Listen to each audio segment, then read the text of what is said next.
মাসের শেষে আপনার মানিব্যাগ খালি, কিন্তু আপনি জানেন না টাকাগুলো ঠিক কোথায় গেল। প্রতি মাসে একই গল্প, বেতন আসে, খরচ হয়, আর শেষে কিছুই থাকে না। আপনি একা না, বাংলাদেশের ৭০% মানুষ ঠিকমতো হিসাব রাখতে পারে না। কিন্তু আজ আমি আপনাকে এমন একটা উপায় দেখাবো যেটা একদম বিনামূল্যে।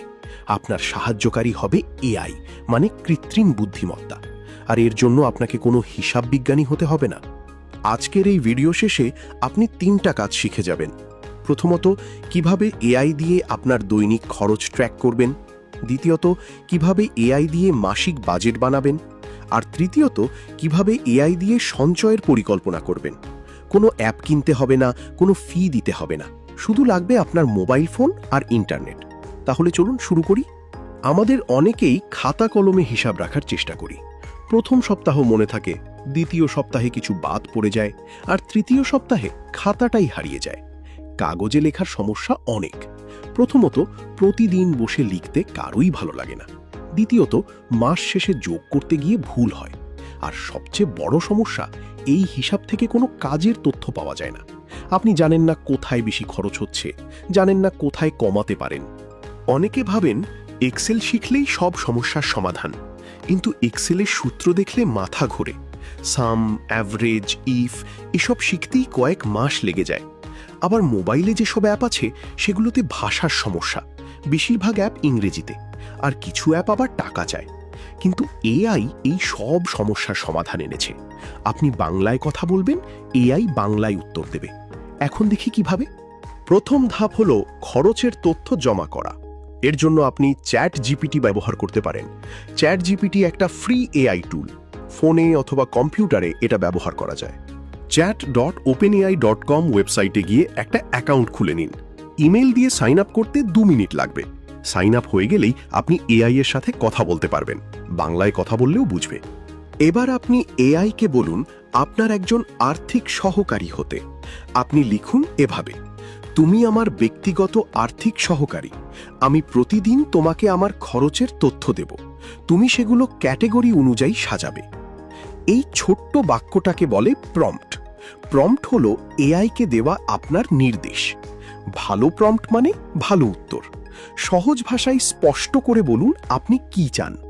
এবার আসল কাজ। প্রতিদিন রাতে ঘুমানোর আগে 2 মিনিট সময় নিন। চ্যাট জিপিটি খুলুন, আপনার দিনের খরচগুলো লিখুন। যেমন লিখুন, আজ চা 20 টাকা, রিক্সা 50 টাকা, দুপুরের খাবার 120 টাকা, মোবাইল রিচার্জ 100 টাকা। এআই এই তথ্যগুলো নিয়ে আপনাকে দেখাবে কোন ক্যাটাগরিতে কত খরচ হয়েছে। যেমন খাবার, যাতায়াত, বিনোদন এই ভাগে ভাগ করে দেবে। কোনো কাগজ লাগবে না, কোনো এক্সেল লাগবে না। মনে রাখার মতো একটা নিয়ম: প্রতি সপ্তাহের শেষে এআইকে জিজ্ঞেস করুন, এই সপ্তাহে আমি কোথায় সবচেয়ে বেশি খরচ করেছি। এআই আপনাকে একটা সারসংক্ষেপ দেবে, দেখাবে কোন দিন কত খরচ হয়েছে, কোন ক্যাটাগরিতে বেশি গেছে। এই তথ্যটাই হলো সবচেয়ে মূল্যবান, কারণ আপনি যা জানেন না সেটা বদলাতে পারেন না। এআই আপনাকে আপনার অভ্যাস দেখাচ্ছে। এখন দ্বিতীয় ধাপে যাই। বাজেট মানে আগে থেকে ঠিক করা কোথায় কত খরচ করবেন। অনেকেই বাজেট বানাতে ভয় পান, মনে হয় খুব জটিল কাজ। আসলে এআই এর সাহায্যে এটা 5 মিনিটের কাজ। প্রথমে এআইকে আপনার মাসিক আয় বলুন। যেমন, আমার মাসিক আয় 25,000 টাকা। এরপর আপনার নিয়মিত খরচগুলো বলুন: বাড়ি ভাড়া, ইন্টারনেট বিল, খাবার, যাতায়াত সব। আমার আয় 25,000 টাকা। আমি প্রতি মাসে 5,000 টাকা সঞ্চয় করতে চাই। আমার বাজেট বানিয়ে দাও। এআই আপনাকে সুন্দর একটা টেবিল দেবে, দেখাবে কোন খাতে কত খরচ করা যাবে। বাড়ি ভাড়া কত, খাবার কত, যাতায়াত কত, এমনকি বিনোদন আর জরুরি খরচের জন্যও জায়গা রাখবে।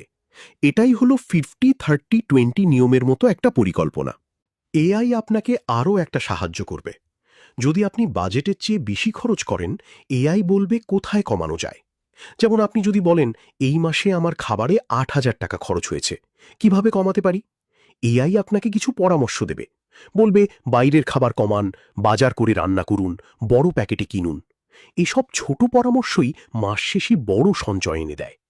বাজেট তৈরির সময় একটা কথা মনে রাখবেন: প্রতি মাসে বাজেট একই থাকে না। কোনো মাসে বিয়ের নিমন্ত্রণ, কোনো মাসে রোজা, কোনো মাসে ঈদ। তাই প্রতি মাসের শুরুতে এআইকে বলুন, এই মাসে কি কি বিশেষ খরচ আছে, তারপর সেই অনুযায়ী বাজেট ঠিক করুন। এআই খুব দ্রুত নতুন বাজেট বানিয়ে দেবে, মাসের মাঝখানে গিয়ে টাকা শেষ হবে না। বাজেট কাজে লাগছে কিনা সেটা যাচাই করতে হবে। মাসের 15 তারিখে এআইকে বলুন আপনার এ পর্যন্ত খরচ। এআই দেখাবে আপনি বাজেটের ভেতরে আছেন কিনা। যদি বেশি খরচ হয়ে যায়, বাকি 15 দিনে কিভাবে চলবেন তার পরিকল্পনা দেবে। এই নিয়মিত যাচাই আপনাকে শৃঙ্খলা শেখাবে। ধীরে ধীরে আপনি টাকার হিসাব রাখার অভ্যাস গড়ে তুলবেন। চলুন এবার তৃতীয় ধাপে যাই। হিসাব রাখার আসল লক্ষ্য কি? সঞ্চয়। আর সঞ্চয় করে কি হবে? বিনিয়োগ। এআই আপনাকে এই দুটোতেই সাহায্য করবে। প্রথমে নিজের একটা লক্ষ্য ঠিক করুন, যেমন আমি 1 বছরে 50,000 টাকা সঞ্চয় করতে চাই, বা আমি 2 বছরে একটা মোটর সাইকেল কিনতে চাই। লক্ষ্য না থাকলে সঞ্চয়ের আগ্রহ থাকে না। এআইকে আপনার লক্ষ্য বলুন। বলুন, আমি 2 বছরে 1,20,000 টাকা জমাতে চাই, প্রতি মাসে কত জমাবো? এআই হিসাব করে বলবে প্রতি মাসে 5,000 টাকা জমালেই হবে। ব্যাংকের সঞ্চয় হিসাব, ডিপোজিট পেনশন স্কিম বা সঞ্চয়পত্র সবগুলোর তুলনা দেবে। আপনি বুঝতে পারবেন কোনটা আপনার জন্য সবচেয়ে ভালো। এআই এর আরও একটা গুরুত্বপূর্ণ ব্যবহার, জরুরি ফান্ড তৈরি করা। জরুরি ফান্ড মানে হঠাৎ বিপদে কাজে লাগবে এমন টাকা। হাসপাতাল, চাকরি হারানো, পরিবারে কেউ অসুস্থ, এসব সময়ে এই টাকা বাঁচাবে। এআইকে বলুন আমার মাসিক খরচ 20,000 টাকা, জরুরি ফান্ডে কত টাকা রাখা দরকার? এআই বলবে অন্তত 3 থেকে 6 মাসের খরচ আলাদা রাখা উচিত, মানে 60,000 থেকে 1,20,000 টাকা। বিনিয়োগ নিয়ে এআইকে প্রশ্ন করুন, কিন্তু একটা সতর্কতা মাথায় রাখুন। এআই পরামর্শ দেবে, কিন্তু কোনো গ্যারেন্টি দিতে পারে না। যে কোনো বিনিয়োগের আগে নিজে যাচাই করুন। এআইকে জিজ্ঞেস করুন, শেয়ার বাজার, মিউচুয়াল ফান্ড আর সঞ্চয়পত্রের মধ্যে আমার জন্য কোনটা ভালো? এআই 3টার ভালো মন্দ দিক ব্যাখ্যা করবে, কিন্তু ব্যাংকে গিয়ে বিশ্বস্ত মানুষের সাথে কথা বলে চূড়ান্ত সিদ্ধান্ত নিন। আজই শুরু করুন।